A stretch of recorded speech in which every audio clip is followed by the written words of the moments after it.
Alright, I'm back with another Destiny 2 video. Probably gonna do a Destiny video every day for the foreseeable future, at least as long as I have time. Big week. In under a week now, we have the launch of the final shape. As such, promotion is ramping up for it even more, and yesterday brought a lot of that. I did my trailer reaction yesterday to the very elaborate and no doubt expensive CG spot full of cutscenes from the final shape. Right after that, a big preview drop from a bunch of creators and journalists, myself included, except I forgot what time the embargo was, so I didn't have anything written yet. You know, it's better to be late to an embargo than early to an embargo, which will get you excommunicated. There were two events. There was one in-person event at Bungie, and then there was one kind of online preview guided tour thing. The one at Bungie was really elaborate. You could play for 2 full days. You played large chunks of it, and you had a lot more to go on. I was invited to that, believe it or not. Bungie does not hate me right now, but I couldn't go because of some family stuff I had going on here. But I did go to the online events, which just showed really just a single campaign mission, a strike, and the guy doing those things, messing around with Prismatic and some of the new weapons. I started reading some of the more elaborate previews, and then I stopped because I think Bungie's going a little over the edge now in terms of promotion here. Like, the trailer yesterday was awesome. I think they could have saved the idea that Zavala is being corrupted and tempted for the actual game. That seems like maybe pushing a plot device a little too far. You know, we're 7 days out, and that's something we had no idea about, that I'm sure is not like the first thing that happens in the campaign. So as cool as that trailer was, like, I don't know if that was the right call to do that. And then I also don't know if it was maybe the best idea to give, you know, a couple dozen creators and journalists, like, I think they played huge chunks of the campaign. I think it was like 6 missions or something. And the problem with that was, like, it's a lot of content, so, like, they're revealing a good amount there, even if you're not supposed to talk about this story thing or that story thing. But we also know that they're cutting a lot of stuff out. Like, the guys and girls who did that, they would routinely cut out, you know, some of the bigger story sections, cutscenes, things that they didn't want to fully spoil, while still giving them a lot of opportunity to play stuff. They did this with us too. They cut out cutscenes. For some reason, they cut out the final third of the boss's health bar in the strike, implying to me something happens there. I don't know what's going on with that. And obviously, they've kept some stuff really under wraps, like the strike. But, like, the weapons now, like, data, like, they did, like, they're doing full previews of, like, tons of exotic gear, exotic weapons in the game, like, really detailing all of them. Even the legendary weapons are now being detailed in, you know, pretty meaningful capacity. You know, there's going to be more that come out, but, like, we heard that Season of Dawn weapons are coming. That's not a surprise anymore. I guess they did show us Perfect Paradox at one point. It just seems like a lot. It feels like, I know that they're trying to pull out all the stops for the final shape, and that involves a lot of good content in the game, but it also involves a lot of, like, crazy promotion for the final shape. Like, look at this, get excited, look. Yesterday just felt like it was a little bit too far for me, and, you know, maybe let's just chill for 6 days now and not need to reveal anything else. Like, I don't know. They are keeping, obviously, kind of bigger plot devices under wraps, but I think at this point most people are convinced to get it, who are going to be convinced, and, like, I'm not sure these, like, really advanced previews and weapons things and all these different reveals are going to move the needle. That said, I did want to make a focus of this video hype level in terms of both myself and the community. So despite, you know, a little bit of hesitation there, I cannot dispute that I am unreasonably hyped for the final shape. And it sucks because we always get in this circle where it's the Bungie hype cycle. We're so back, it's over, like, the whole thing. And this usually tends to happen with every expansion. It even happened to some extent with Lightfall. I always had a few questions about Lightfall, and then, you know, not that I fully predicted how bad it would be, but I think some people are a little burned by that. Other times it works out perfectly well. Everyone was really hyped for the Witch Queen. guess what? It's one of the best expansions. I would argue it is the best expansion, at least in terms of story content. So sometimes it does work out. I am hyped because I have seen what Bungie has delivered recently. This, like, yeah, the Lightfall, Lightfall sucked. I did not really like Season of the Deep outside of a few specific things in it, but Season of the Witch, Season of the Wish, I thought were really, really good seasons, really making positive progress in a lot of directions.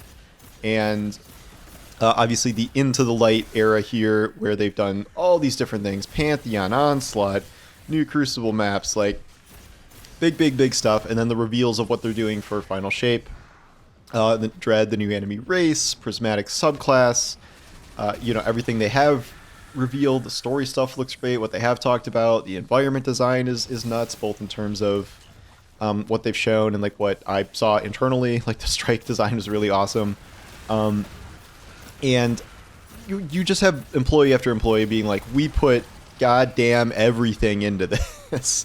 And essentially it's a fight for their survival, because we know all the issues Bungie has. We know poor management has led them to this place where it is, quote unquote, not even quote unquote, it is make or break. If the Final Shape fails, that would like highly throw Bungie as a company into chaos. We've heard that Sony could potentially come in and take over completely, which could be good, or it could like kind of just murder everything. So it really needs to kind of hit the mark, and I think it's going to. Like, everything is trending in a positive direction. Player count is up. It maintained itself all through 2 months of Into the Light. It's even increasing now a bit. It's at over 100K. Destiny is a top 10 played Steam game, top 5 sometimes. It has been the best selling or most highest earning game on Steam for close to a week now. If anything's above it, it's like Counter-Strike sometimes with its gun skins and whatever, but like, it's very high. All these pre-orders are kicking in. People are playing current content and getting hype, maybe buying some older things, and I have to believe that this is going to peak higher than Lightfall. I know it's been a really down year, and we have seen some all-time low player counts for sure, but I think Into the Light was the first step of really turning that around, and I have faith that the people who made the right decisions for stuff like Into the Light, Season of the Wish, Season of the Witch, and people who made decisions for Lightfall, that they learned, I think they learned those lessons. Like, I don't think they're idiots. I think they understand a lot of the things that went wrong with Lightfall and are going to be able to course correct. I think Lightfall was a tricky project because it very obviously was something that did not need to exist.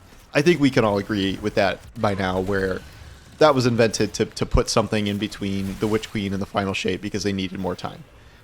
It was, somewhat sizable still, but you could have erased that entire storyline and essentially nothing of any substance would have been different. Don't even get me started on, we used the veil to get into the Traveler. Like, that was pointless. That was just totally made up.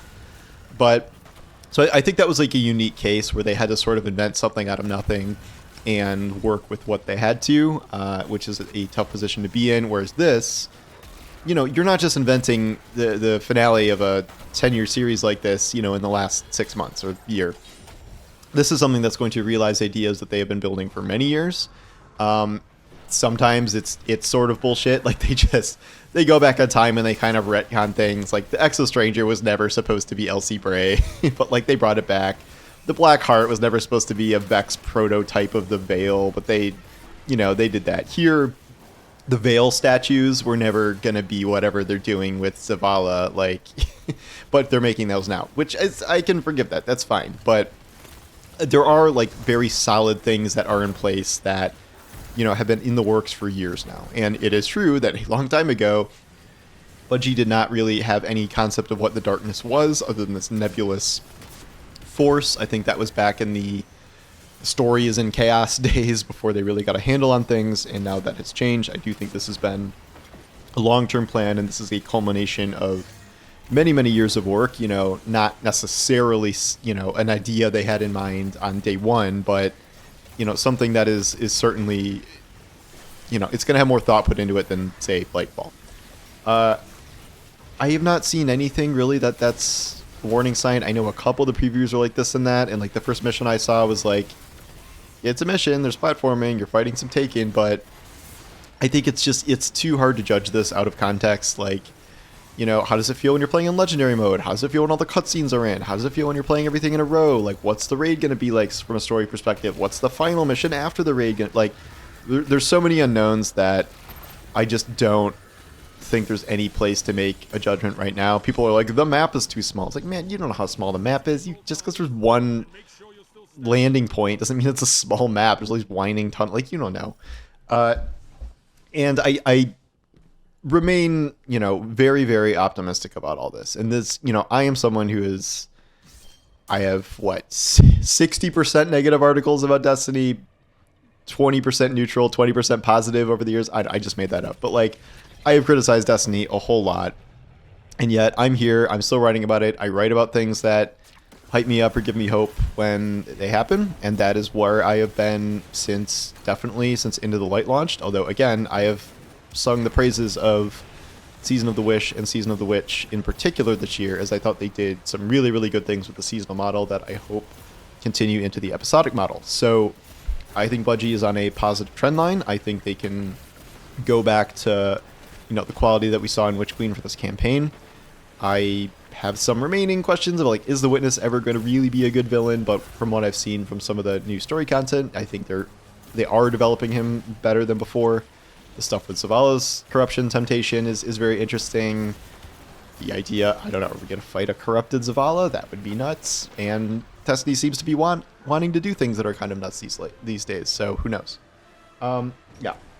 So I'm very hyped. Maybe that's lame of me and cliche, and this is sort of always how the cycle works, but I think the evidence in terms of, kind of recognizing mistakes from last year, the trend line of the last 6 to 9 months of seasonal content, and now all of the stuff that's been going on with Into the Light, all of the wish granting they've been doing about things people wanted forever that they're doing now, all of that leads me to believe that it's going to culminate in something really great.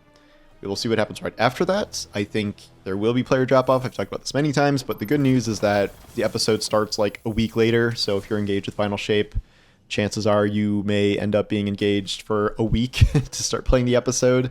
So I guess we'll see how that goes. But yeah, those are my current thoughts. We'll see TWAB tomorrow. Who freaking knows what they'll reveal in the TWAB? I have no clue, but probably something significant based on how things have been going.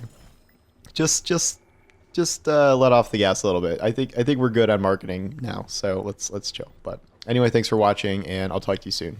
Take care.